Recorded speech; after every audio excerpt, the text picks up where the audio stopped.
Amor e paz a todos, aqui quem fala é o pastor Paulo. Vocês estão prontos para dar continuidade aí à nossa série Livro do Tony Tane, Caçadores de Deus.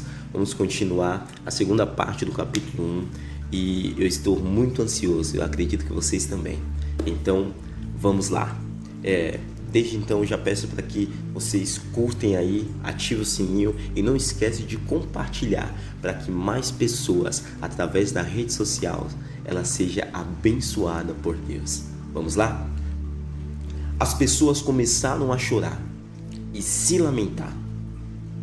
Rapidamente eu fui ao microfone do fundo da sala e disse: caso você não esteja ciente do que está acontecendo, Deus acaba de se mover neste lugar. O pastor está bem. Passaram 2h30 para que ele pudesse ao menos se levantar, ainda com auxílio dos instrutores. Somente sua mão tremia, dando sinal de vida. Ele vai ficar bem.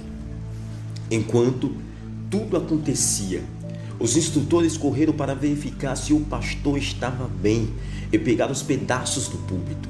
Ninguém realmente prestou muita atenção no púlpito partido, pois estavam muito ocupados com os céus fendidos. A presença de Deus atingira aquele lugar como se fosse uma bomba.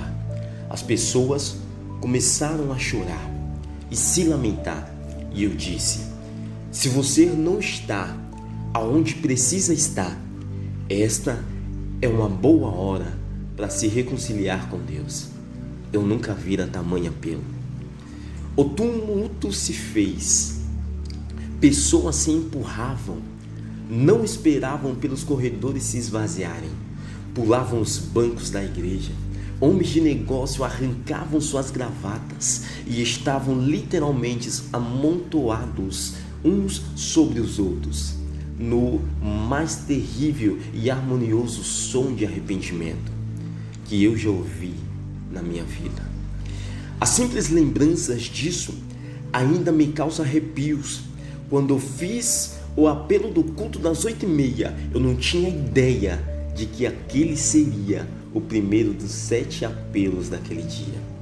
Quando já era hora de começar o culto das 11h, ninguém havia deixado o prédio. As pessoas ainda se encontravam prostradas. E embora não houvesse nenhuma música sendo tocada, a adoração era calorosa, espontânea.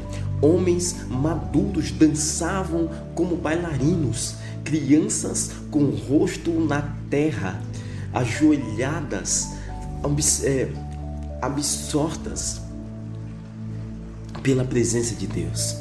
Havia tanto da presença e do poder de Deus ali, que as pessoas começaram a sentir uma necessidade urgente de serem batizadas. Eu assistia as pessoas entrarem os átrios do arrependimento e uma após outras experimentavam a glória e a presença de Deus enquanto Ele estava ali perto. Eles queriam ser batizados e eu estava em dúvida sobre o que fazer. O pastor ainda permanecia no chão. Pessoas vinham até mim e declaravam: preciso ser batizado. Alguém me diga o que fazer. Havia uma quantidade imensa de perdidos que foram salvos. E tudo provocado puramente pelo encontro com a presença de Deus. Não houve sermão, nem canções naquele dia, somente o Espírito de Deus. 2h30 se passaram, e já o pastor havia conseguido gesticular um dedo para chamar os anciões até aquele instante. Os instrutores tiveram que carregá-lo para o seu gabinete. Enquanto isso, todas aquelas pessoas me perguntavam, ou a qualquer outro que encontrava, se poderiam ser batizados. Como ministro, visitante naquela igreja. Eu não queria assumir a autoridade de dizer a alguém para batizá-las. Então enviei pessoas ao escritório do pastor para verificar se ele autorizava o batismo. Eu fazia um apelo após outro e centenas de pessoas vieram à frente.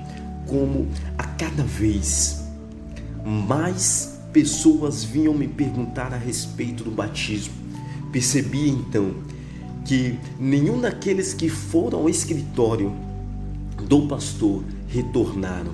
Finalmente enviei um pastor assistente já aposentado, dizendo-lhe: por favor, descubra o que o pastor quer fazer acerca do batismo, pois ninguém que eu enviei retornou para me dar uma resposta.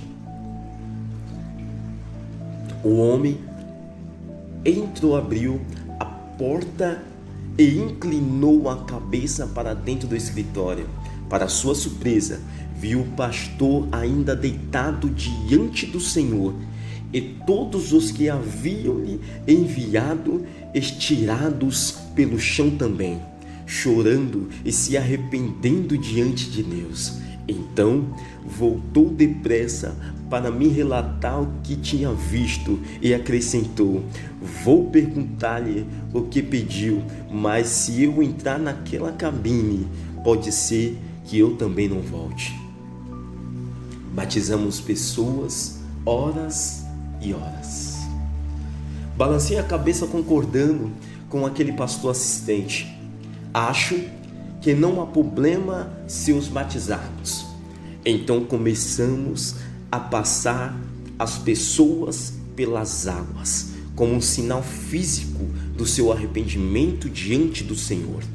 E por muito tempo batizamos as pessoas, mais e mais pessoas continuavam se derramando perante Deus. Como os participantes do primeiro culto ainda estavam lá, haviam carros estacionados por toda a frente da igreja. Em um grande terreno vago, próximo ao prédio, as pessoas sentiram a presença de Deus tão fortemente que começavam a chorar sem controle e simplesmente se dirigiam ao estacionamento sem saber o que estava acontecendo. Algumas, ao saírem dos seus carros, mal conseguiam andar pelo estacionamento. Outras entraram no prédio somente para cair no chão. Com muito esforço, os instrutores arrastavam aquelas pessoas da porta e colocavam ao longo do corredor para liberar a entrada. Algumas pessoas conseguiram avançar um pouco para dentro do prédio e outras entravam na sala antes de caírem prostrada em arrependimento. Alguns de verdade se prostravam dentro do santuário, mas a maior parte não se importavam em achar assentos. Eles se prostravam diante do altar, não importavam, pois não demorava muito para começassem a chorar e se arrepender. Como eu disse, não houve nenhuma pregação, nem mesmo música, houve na maior parte do tempo, mas basicamente uma coisa aconteceu naquele dia: a presença de Deus se revelou.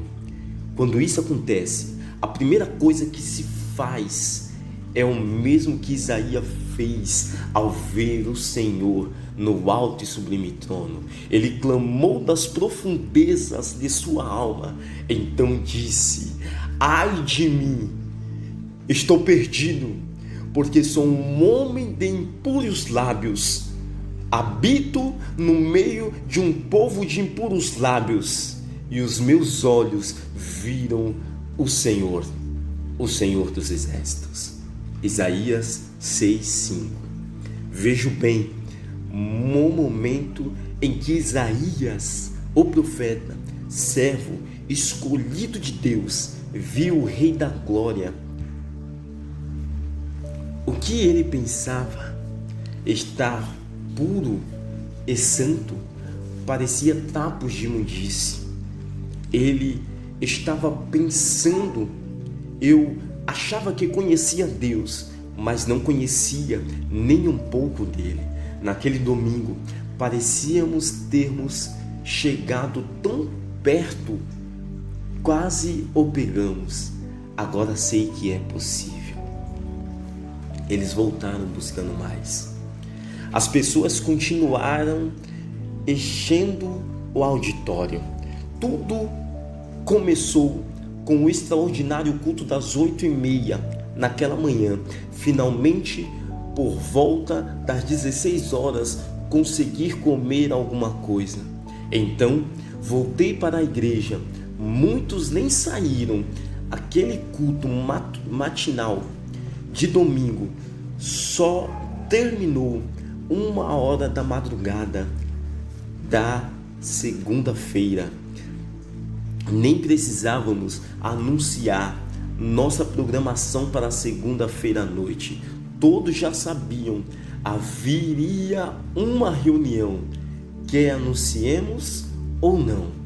As pessoas voltavam para casa simplesmente para dormir um pouco ou fazer algo e retornavam buscando mais. Nada que viesse de homens ou de suas programações, porém algo que brotasse de Deus e sua presença.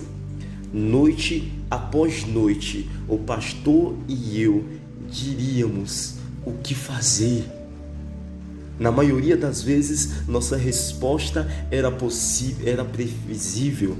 O que você quer fazer? O que queríamos dizer era, eu não sei o que fazer. O que Deus quer fazer? Algumas vezes tentávamos ter um culto mas a fome das pessoas rapidamente nos conduzia à presença de Deus e de repente ela que nos tinha.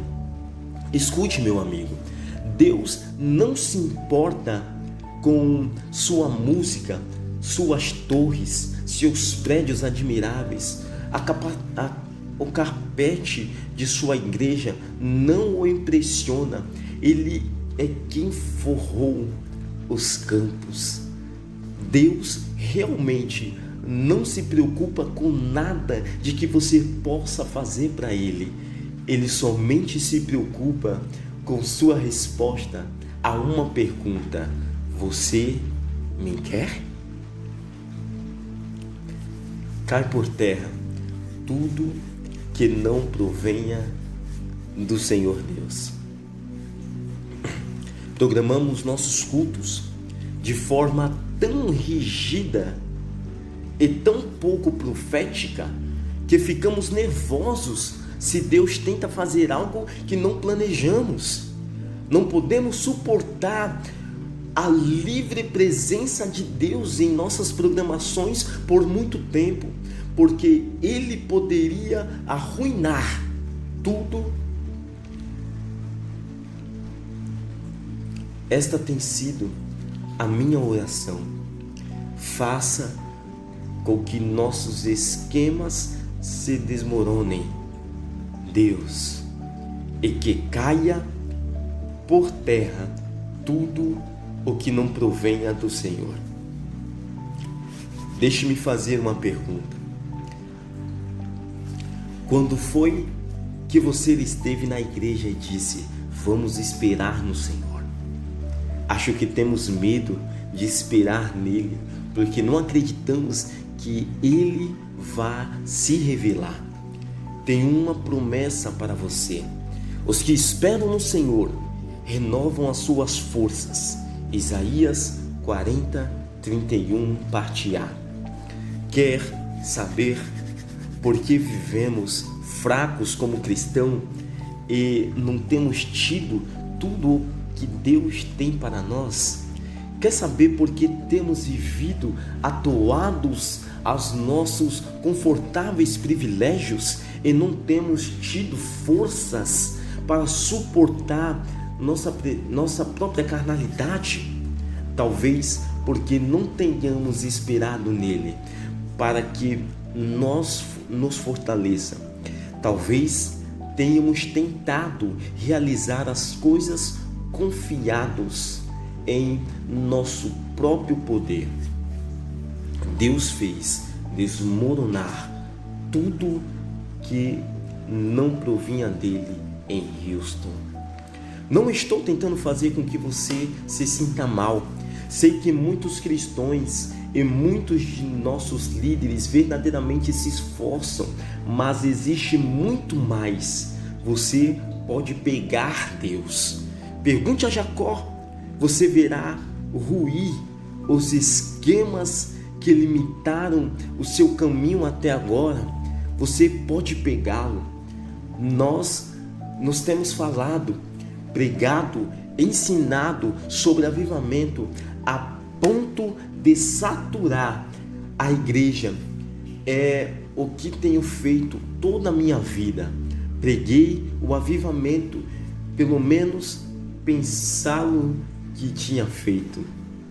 Deus quebrou os nossos esquemas e fez com que tudo ruísse quando se revelou a nós. 7 noites por semana, por 4 ou 5 semanas seguidas, centenas de pessoas, um culto a cada vez, se enfileiravam-se em frente ao altar para declarar o seu arrependimento e aceitar a Cristo.